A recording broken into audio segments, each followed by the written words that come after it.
고래가와 긴조를 따라하라. 고래가와 긴조. 이게 약간 저기 일본 분이신 것 같은데 저희가 일본 분이랑 대화가 고래가와 긴조를 따라하라. 고래가와 긴조에 대해서 말씀을 드리면 네. 1980년도에 주식 투자를 시작을 해서 이 일본의 대기업 오너들을 다 제치고 소득세로 1위. 맞습니다. 네. 그 시작은 3,200만 원으로 시작을 했어요. 얼마요? 3,200만 원. 3,200만 원? 네. 근데 그게 얼마가 됐냐면 얼마 됐어요? 9,200억. 그래? 네. 9,200만 원이 아니고 9,200억? 네. 1조가 됐다는 거네, 1조 원이. 지금 이제 몇 가지 패턴들이 있는데요. 이것을 하나씩 보시면서 투자를 하시면 될 것 같은데 하나만이면 안 됩니다. 다 포함이 돼야 됩니다. 네.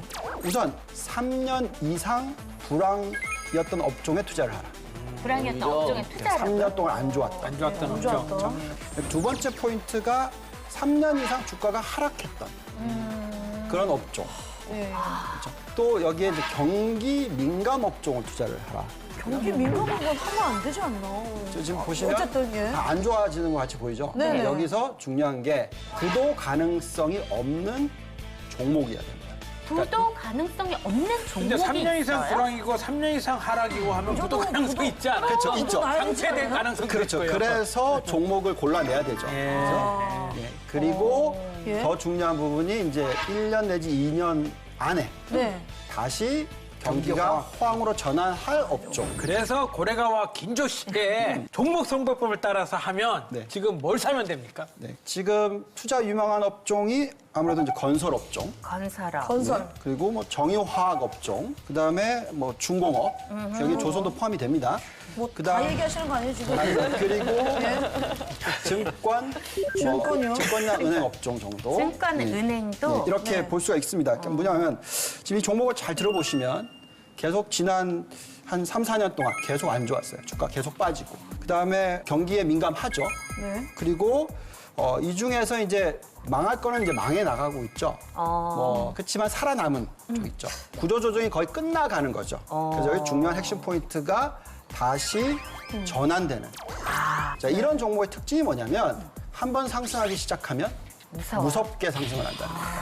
자, 예를 좀 들어드릴게요. 과거에 이제 1998년에 IMF가 터졌죠. 네. 네. 그리고 나서 현대전자도 있었고 뭐 반도체도 있었고 여러 종목의 전자 업종이 있었습니다. 근데 이 중에서 망할 건 다 망했죠. 그리고 나서 살아남은 회사가 어디입니까? S 회사. 이 주가가 몇 배? 무지막지하게 떠죠. 그렇죠? 예. 그리고 또 인터넷 업종도 마찬가지입니다. 막 2000년대 초반에 인터넷 업종에서 거의 100개 회사가 있었어요. 그러다가 거의 다 안 좋아지면서 거의 3, 4년 동안 안 좋아지고 거의 망해 나갑니다. 그러고 나서 몇몇 개 회사가 살아남죠. 그럼 그 주식을 사면 지금 주가가 거의 10배 이상. 그러니까 튼튼한 회사가 3년 동안 경기가 안 좋을 때 버티는 회사가 그렇죠. 튼튼한 그러니까 회사. 경기 민감 업종이었네요. 그렇죠. 자, 그러면 지금 현 시점에서 들여다보자는 거죠. 네. 2011년부터 거의 14년, 15년까지 계속 안 좋았던 업종들이 있죠. 예. 말씀드렸죠. 건설 업종도 건설. 있을 거고, 뭐 지금 쭉 말씀드렸습니다. 네. 사실 부도난 회사들도 막 나왔어요. 나왔죠. 그러고 나서 이제 합병이 되고 청산이 되고 그리고 이제 지금 다들 뭐라고 하고 있습니다. 경기가 좋아질 거다. 글로벌 경기가 좋아질 거다. 그러네. 살아남았어요. 아, 그러면 아까 말씀드렸지만 저 PER, 저 PBR 이런 회사들이 거기 있다는 거예요. 와, 자산 관리 맡아주시나요? 나 투자하고 싶다. 즐거움엔 끝이 없다. TVN